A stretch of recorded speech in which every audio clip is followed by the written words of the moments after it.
It's good music. I'm flattered. It's good to be here with everyone. Let's just first start. Actually, could everyone please just stand up for a minute?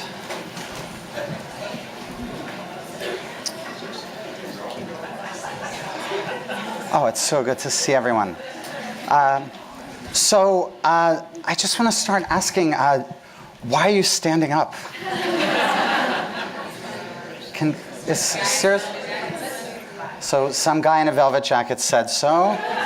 Anyone over here, why are you standing up? Because of showing respect. Showing respect. Thank you. I feel respected. Anyone else? Why are you standing? Anyone want to go deeper on this? I asked nicely. How did I ask? Please. Oh, I said please. Okay, so whenever someone says please, you're more open to what they have to say, or you just automatically do it? Anyway, who would go deeper? I mean, you want to show respect to people at all times. You're not always standing up. They trust you? Yeah. Trust? Okay, that's a mistake. It's definitely a mistake. Everyone else is doing it. Now we're getting to the underside of our motivations. Thank you for the honesty. Been sitting a long time, you want to break. I just gave you some relief. Okay, good. You asked in the right context. I what? You asked in the right context. I asked in the right context, right. So this idea of being at a conference, as unique as this conference is, it's still not unique in more ways than it is unique. Just like all of us are not really so special, right? There's some things that make us special and a lot of things that don't. So in the right context, we're sharing, why are you still standing, by the way? You can sit down. Okay. Oh, but yeah, why are you sitting down? Please, people, escape the palm of my hand. Please, yes, as you like. Be free. Be free. So we're sharing a world right now that none of us built, but all of us are reinforcing around how we behave in this particular moment. And what are all the things that you think went into building the set of norms and conventions so that I could come out here and please ask you to stand, and you would all stand so obediently? Where did that come from? White supremacy. Yeah, absolutely. What else? Archetypes of what someone said over here, something? Colonization. Patriarchy. Okay. And is there anything else that's more about the specific convention of a conference and being in an audience and having a presenter? Where people might say that is a structure of colonization, that is a structure of patriarchy and white supremacy. I was just going to say you were on stage and we're observing you. Yes. There's like an influence and power balance there where because of the fact that if you're on stage and we're here to watch you speak, if you're going to have us interact, we're going to do that. Yes. Okay, great. I'm not going to repeat all that, but hopefully some people in the room heard it. So there's a lot that goes into that, and in all the ways that kind of trained you to respond to me in that way, how many of those mechanisms, how many of those experiences came in the form of a press release? Right? Probably not many. So we've had a lot of different experiences, but reading a press release is probably not the experience that made you respond to me in that way. It was probably another set of experiences. Because when we're talking about building shared worlds and the belief systems that are the hallmark of those shared worlds or shared cultures, when we're talking about doing things that we would do in one context but not another, because even if with all those factors there, I'm sure that if I came up to you on the street, like it goes back to context, if I came up to you on the street in this little outfit with my little self and asked you to stand up, even if you know me, you probably wouldn't do that.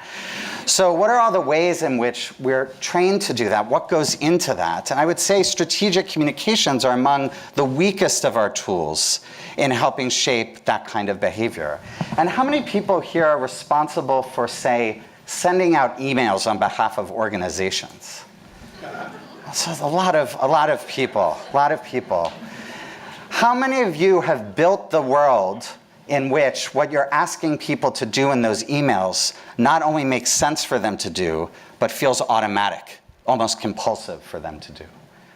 How many of you who send out emails feel that you've built the worlds in which what you're asking people to do in those emails feels compulsive to the people receiving them? How many of you think, what is the actual behavior that you think most people receiving those emails engage in? To be delete or ignore some version. Is that your target's behavior goal? Do you go back to the head of marketing or the executive director and said, I have achieved the deletion rate I was going for? Yet we're doing this all the time. In fact, sending out emails and thinking they drive people's behavior is actually a convention of the shared world we believe in around activism.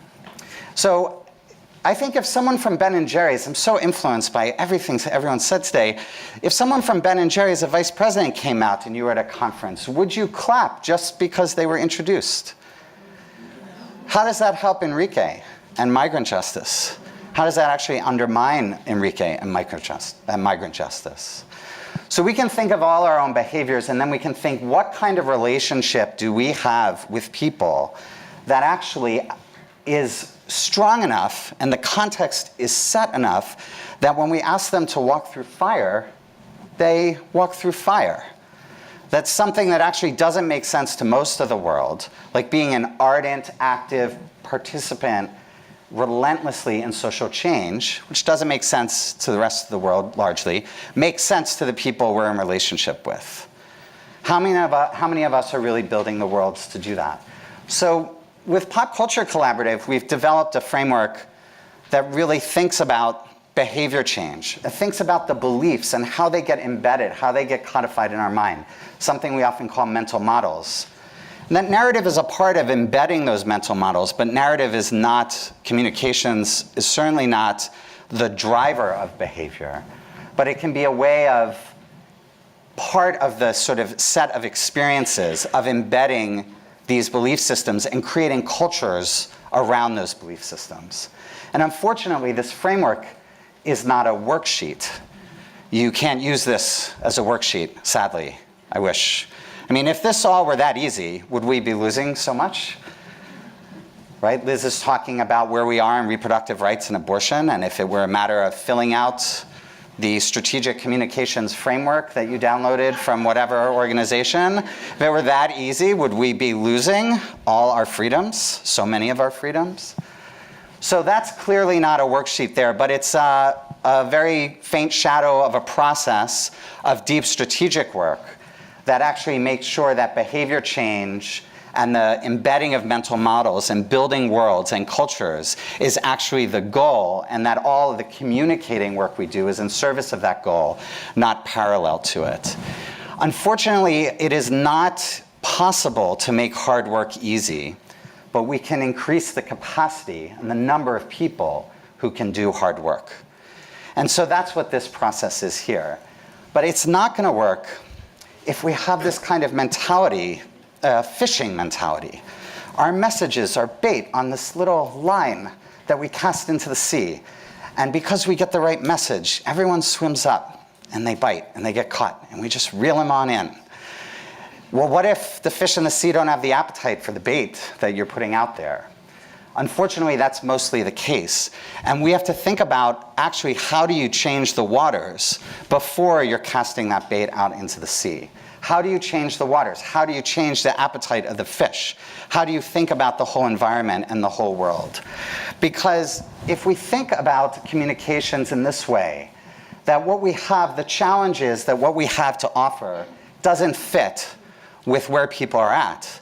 The solution here, and I'll say because I'm running out of time, is that we're not here to change the shape of our box.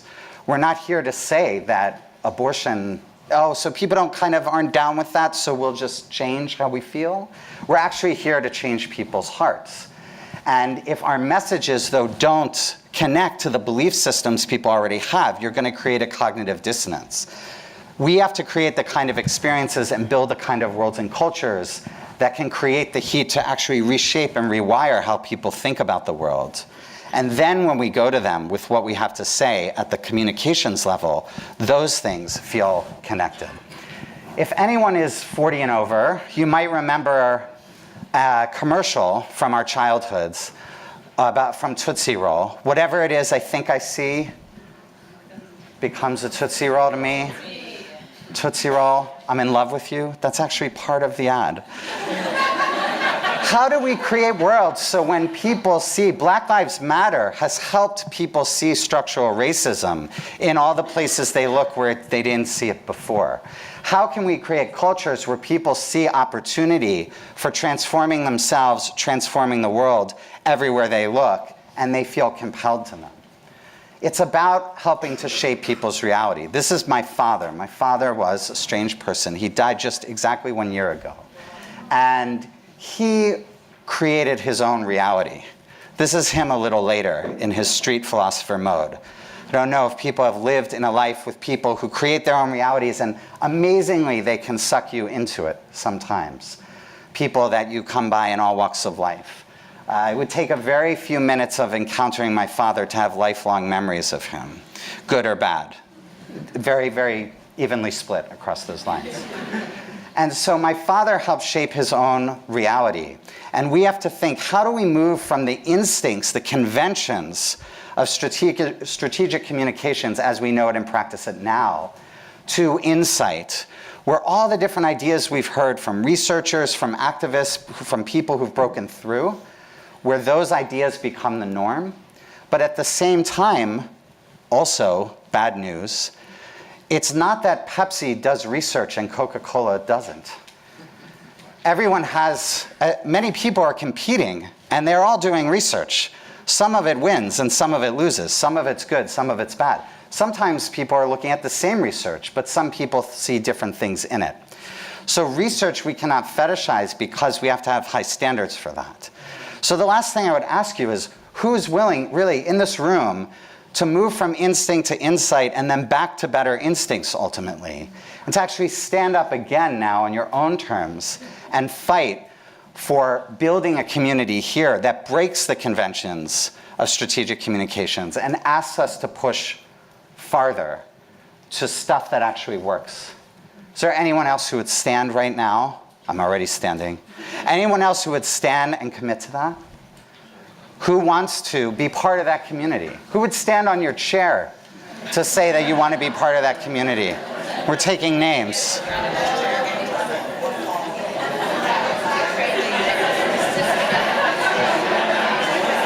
So everyone's standing up now because we're over on time. Everyone's standing up now. Really think about, was this standing less reflex and more intentional on your part? And what does it mean maybe to go from Netflix to Wikipedia time? Less Netflix, more Wikipedia. More conversations like this, and less conversations where we're hearing and saying the same things again and again. And thank you for making it look like I got, a standing ovation. Thank you, everyone.